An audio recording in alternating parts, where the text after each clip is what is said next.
ભરેલા રવૈયાનું શાક બનાવશું. જો હું કેવી રીતે બનાવું છું મિત્રો. પહેલાં આપણે રોટલી બનાવી લઈએ છીએ. હું પહેલાં બધા માટે રોટલી બનાવી લીધી હતી અને આ હું રોટલી વણી રહી છું. ચેનલને લાઈક કરજો, સબસ્ક્રાઈબ કરજો નવા હો તો મિત્રો, અને કમેન્ટમાં લખજો જય માતાજી.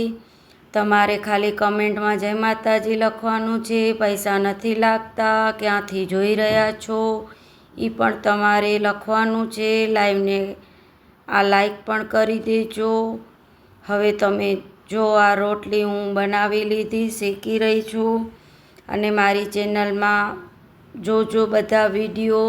તમને કેવા લાગે, સારા લાગે તો કમેન્ટ કરજો. હવે આ મેં રોટલી શેકી લીધી છે, સરસ ઘી લગાડીને બધું સરસ.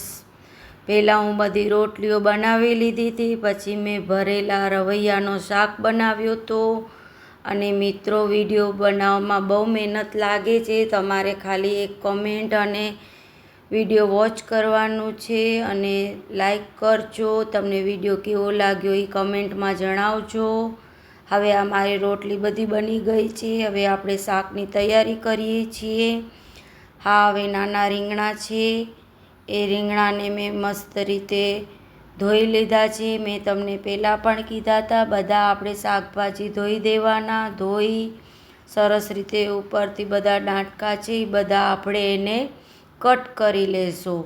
એ બધા કટ કરીને આપણે પછી એમાં બધો મસાલો ભરી દઈશું. તમે વિડીયોમાં જોજો, આગળ સ્કીપ કરીને વિડીયો તમે નહીં જોતા, નહીં તો તમારે બધું પાણીમાં વયો જશે. કાંઈ ખબર નહીં પડે કે મેં કેવી રીતે બનાવ્યો હતો એ શાક. અને એ શાક બહુ જ ટેસ્ટી બન્યો હતો અમારો.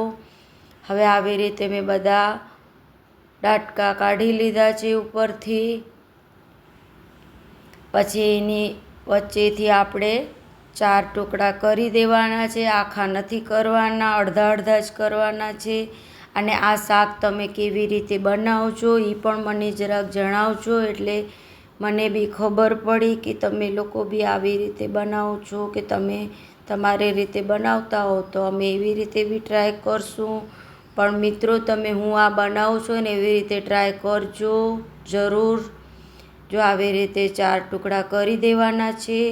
ધીમે ધીમે પહેલાં બધાને ધોઈ ઉપરથી ડાટકા બધા કાઢી સરસ રીતે આવી રીતે સમારી દેવાના છે. અડધા અડધા, આખા નથી કરવાના. અને મિત્રો આ શાક બહુ જ ટેસ્ટી બન્યો હતો અમારો. અને પછી આમાં હવે બધું આપણે મસાલો ભરી દઈશું. પહેલાં આપણે મસાલો કરશું. ચેનલને લાઈક કરજો, સબસ્ક્રાઈબ કરજો. હવે આ બધા હું પાણીમાં નાખી દઈશ ત્યાં સુધી કાળા પડે નહીં, એટલે હું પાણીમાં નાખી દીધા છે.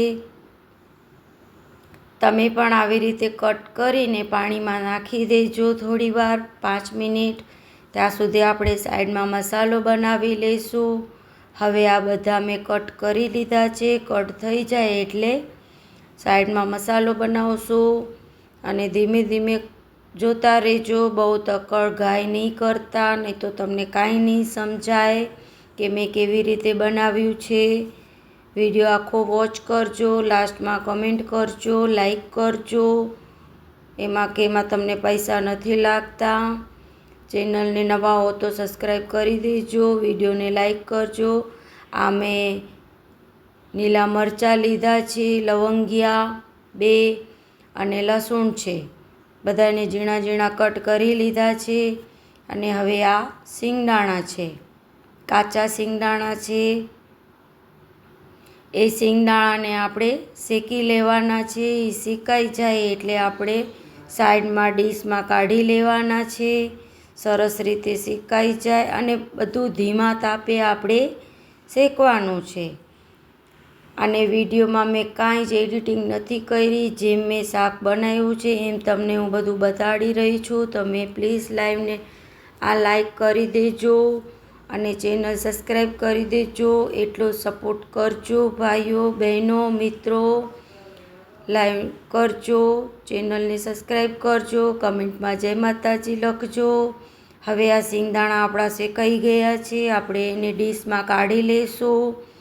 અને આ શાક બહુ ટેસ્ટી બન્યો તો, બહુ જ મસ્ત અને ટેસ્ટી બન્યો તો. ઘરે પણ તમે ટ્રાય કરજો મિત્રો.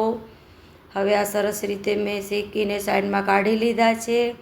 હવે આ લવંગિયા મરચાં છે, લસણ છે, એને ધીમા ધીમા આપણે શેકી લેશું. અને બહુ ફાસ્ટ નથી કરવાનું, ધીમા ધીમા ચલાવતો રહેવાનું છે. બહુ ફાસ્ટ કરશો તો બધું બળી જશે. આવી રીતે સરસ મસ્ત શેકાઈ જાય એટલે એને પણ આપણે વાટકામાં કાઢી લેશું. હવે આ શેકાઈ ગયા છે, એને આપણે હવે આવી રીતે વાટકામાં કાઢી લેવાનું છે. હવે આપણે તલ શેકી લેશું. આ બધા મસાલા આપણે શેકી લેવાના ધીમા તાપે. તલને પણ, અને આ તલ તમે જ્યારે શેકો ને ત્યારે ગેસને બંધ કરી દેવાનો. હવે એ શેકાઈ જાય ને એટલે એને પણ આપણે સાઈડમાં કાઢી લેવાના છે. હવે આ બધાને મેં શેકીને એક વાટકામાં બધા કાઢી લીધા છે. હવે આપણે ચણાનો લોટ લઈ લઈશું. ચણાના લોટને ધીમે ધીમે શેકી લેવાનું છે. આવી રીતે ધીમે ધીમે. અને આમાં ક્યાંય આપણે તેલ નથી નાખવાનું, બધું એમ જ ધીમા તાપે આપણે શેકવાનું છે. વધારે આપણે નથી શેકવાનું, ધીમા ધીમા બધું શેકી લેવાનું છે. આ પણ શેકાઈ જાય એટલે આપણે એને એક કટોરીમાં કાઢી લઈશું.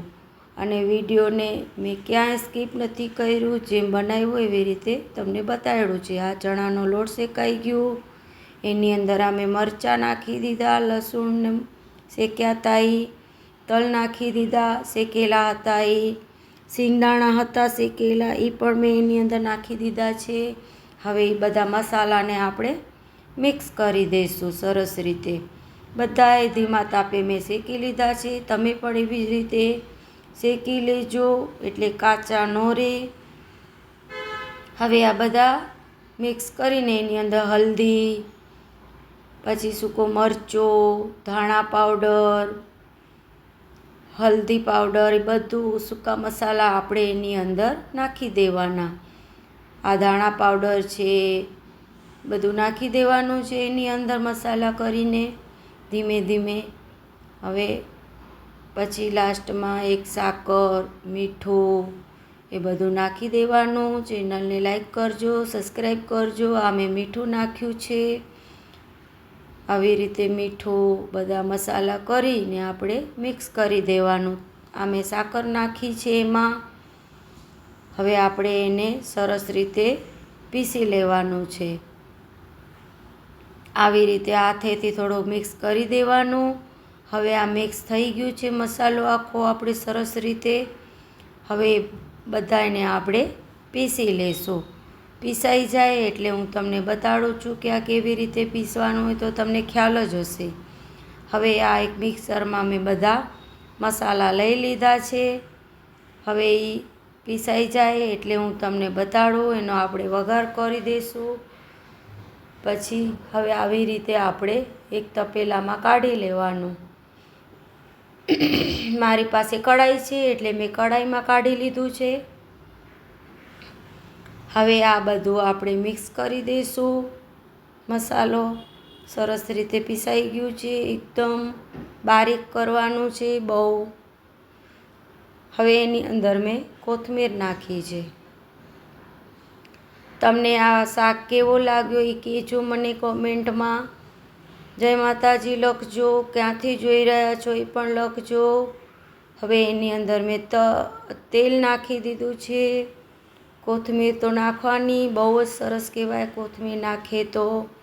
હવે આ આપણે મિક્સ કરી દેવાનું છે બધો મસાલો. હવે આ બધું મિક્સ થઈ જાય એટલે આપણે એની અંદર ભરી દઈશું બધા સરસ રીતે. જો આવી રીતે આપણે ધીમે ધીમે બધા મિક્સ કરી દેવાના છે. બધા મિક્સ થઈ જાય એટલે આપણે રવૈયામાં ભરી દેવાનું છે. આવી રીતે જો હું કેવી રીતે ધીમે ધીમે બધું ભરી દેવાનું સરસ રીતે. આ શાક બહુ ટેસ્ટી બન્યો તો મારો. આવી રીતે ક્યાંય ખુલ્લો નહીં રાખવાનું, બધા પેક કરી દેવાનું. તમે મારી ચેનલને લાઈક કરજો, સબસ્ક્રાઈબ કરજો, ક્યાંથી જોઈ રહ્યા છો કમેન્ટમાં લખજો. આવી રીતે બધું ભરીને હવે આ બધા ભરાઈ જાય એટલે હું તમને બતાડું. મેં આવી રીતે ભરી દીધા છે બધા. કેટલા સરસ રીતે આમ ભરી દેવાના. પછી હવે આપણે એને બાફવા મૂકી દઈશું. જો આ બધા હવે આપણા ભરાઈ ગયા છે. અને કાણાવાળી આપણી હોય ભાત આપણે ઓસાવતા હોઈએ એ ચાયણીમાં આપણે એને બાફી લેવાના છે. સરસ ધીમા તાપે, બહુ ફાસ્ટ નથી કરવાનું. 5-10 મિનિટ એને ઢાંકીને બાફી લેવાનું. હવે આ બાફાઈ ગયા છે. ચાકુથી આપણે એને થોડુંક જોવાનું કે આ થઈ ગયા છે કે નથી થયા. બસ એવી રીતે આપણે ચેક કરી લેવાનું. હવે આ એકદમ મસ્ત બફાઈ ગયા છે. જો આવી રીતે અંદર ચાકો જાય છે.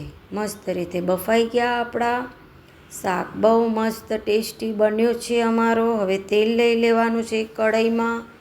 તેલમાં આપણે જીરો નાખી દેવાનું છે. અને ચેનલને લાઈક કરજો, સબસ્ક્રાઈબ કરજો, વિડીયોમાં કમેન્ટ કરજો તમને કેવો લાગ્યો. હવે એ બધા આપણે એની અંદર એક એક કરીને નાખી દેવાનું છે. બધા મિક્સ કરી દેવાના છે. પછી ધીમે ધીમે અને બધું ધીમા તાપે બનાવવાનું, બહુ ફાસ્ટ નહીં કરવાનું. હવે આ એકદમ મસ્ત શાક બની ગયું છે. બધા એને ભરેલા શાક કહેતા હોય, ભરેલા રવૈયા કહેતા હોય, બધા અલગ અલગ કહેતા હોય. તમે લોકો શું કહો છો એ કહેજો મને કમેન્ટમાં. હવે આ ધીમે ધીમે એને ચલાવી લેવાના છે, મિક્સ કરી દેવાના છે. અને મારી રેસીપી તમને કેવી લાગી કમેન્ટમાં કહેજો. અને તમને ગમતી હોય તો હું આવી બધી રેસીપી નાખીશ હજુ. મારો વિડીયો તમે જોતા રહેજો. આવી રીતે ધીમે ધીમે ચલાવી લેવાના. બધા મિક્સ થઈ જાય એટલે આપણે એને થાળીમાં પરસી લેશું. હવે 5 મિનિટ થોડો ઢાંકી દેવાનું. હવે આપણું જમવાનું રેડી થઈ ગયું છે. જય માતાજી. કાલે મળશો.